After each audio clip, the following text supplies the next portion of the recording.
Assalamualaikum, welcome back to my YouTube channel Worldly Affairs. I hope you all are doing good.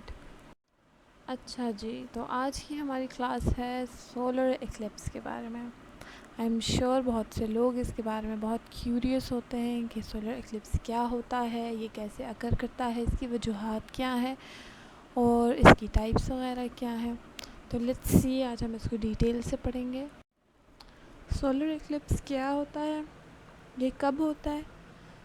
जैसे कि आप जानते हैं कि अर्थ सन का चक्कर लगाती है, वो कंटिन्यूसली सन के गिर्द घूम रही है। तो घूमते घूमते एक ऐसी पोजीशन आ जाती है कि जो हमारी ज़मीन का चाँद है वो सूरज और ज़मीन के दरमियान आ जाता है, जिसकी वजह से सूरज की रोशनी ज़मीन पर नहीं पहुंच पाती और एक शैडोई इफ़ेक्ट देती है कुछ एरियाज़ में। उस इफ़ेक्ट को कहते हैं solar eclipse. Solar eclipse 3 types का होता है हमारे पास, टोटल, पार्शियल और एनुलर। टोटल एक्लिप्स हमारे पास तब होता है जब चाँद मुकम्मल तौर पर ज़मीन और सूरज के दरमियान आ जाए और ज़मीन के एक मखसूस हिस्से पर सूरज की रोशनी बिल्कुल ना पहुंच पाए और अंधेरा छा जाए, उसको हम कहते हैं टोटल एक्लिप्स। पार्शियल एक्लिप्स में चाँद सूरज और ज़मीन के दरमियान तो होता है, लेकिन वो सूरज को पूरा कवर नहीं कर रहा होता। इसकी वजह से सूरज का आधे सूरज की रोशनी हम तक पहुंच पाती है, जबकि आधे पर शैडोई इफ़ेक्ट आता है। और तीसरा एनुलर, जब चाँद ज़मीन से दूरी पर होता है तो वो सूरज को मुकम्मल कवर नहीं कर पाता, सूरज की रोशनी को मुकम्मल कवर नहीं कर पाता।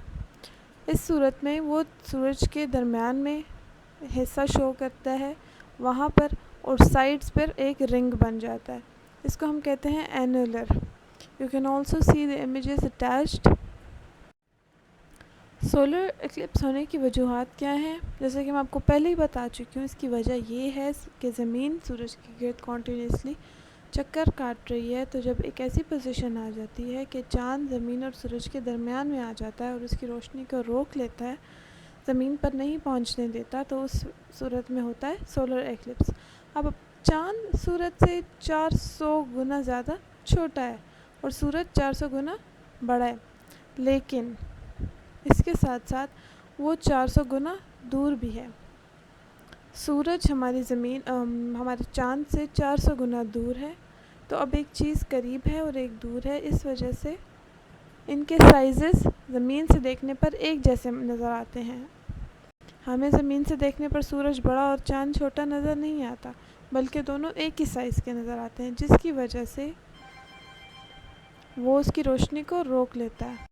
सोलर एक्लिप्स की चंद स्टेजेस हैं हमारे पास। अचानक से चाँद ज़मीन के दरमियान जंप करके नहीं आ जाता और ना ही अचानक से एक्लिप्स होता है, बल्कि ये धीरे धीरे होता है। सबसे पहले पार्शियल एक्लिप्स होता है, जैसे जैसे चाँद सूरज और ज़मीन के दरमियान में आ रहा होता है, तो पार्शियल एक्लिप्स से ये स्टार्ट होता है। होते होते ये या टोटल हो जाता है या एनुलर हो जाता है, बेस्ड ऑन कि कितना दूर है वो उस वक्त चाँद ज़मीन से। ठीक है, टोटल या एनुलर होने के बाद दोबारा से चाँद हटने लगता है, तो दोबारा से पार्शियल एक्लिप्स होता है, एंड देन उसके बाद वो ख़त्म हो जाता है, जैसे कि ज़मीन घूमती है वैसे वैसे। Okay, so I have attached the picture here for your better understanding. आप देख सकते हैं कि सबसे पहले पार्शियल एक्लिप्स होना शुरू होता है। जैसे जैसे चाँद सूरज के आगे आता है तो ये सूरज को ज़्यादा ढक लेता है, होते होते ये टोटल हो जाता है या एनुलर हो जाता है, और उसके बाद वापस से ये सारा प्रोसेस रिवर्स में होता है। वापस से चाँद हटने लगता है तो वो पार्शियल होता है और पार्शियल होते होते ख़त्म हो जाता है। तो ये हमारे पास एक्लिप्स के स्टेजेस।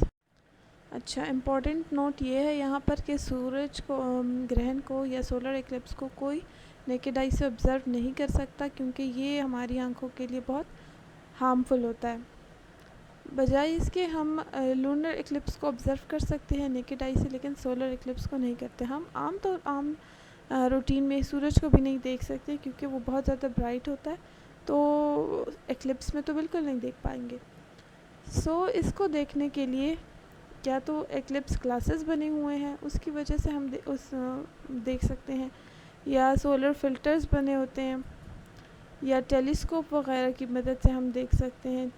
इसके अलावा लोगों ने डू इट योरसेल्फ बॉक्सेस बनाए होते हैं, इंटरनेट पर आपको मिल जाएंगे, लेकिन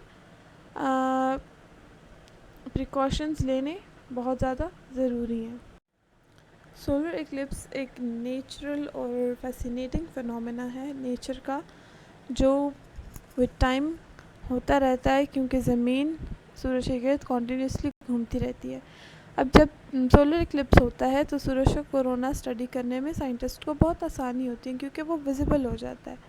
इसके अलावा अर्थ की एटमॉस्फेयर को स्टडी करने में और बाकी के एस्ट्रोनॉमिकल फिनोमेनस को स्टडी करने में साइंटिस्ट को बहुत ज़्यादा मदद मिलती है।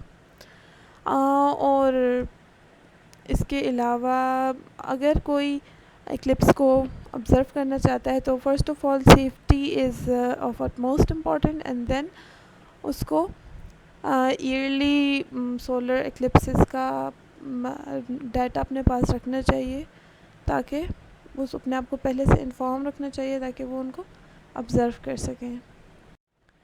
Thank you so much for watching this video. Please feel free to ask any questions and like, share and subscribe for more educative content. Bye.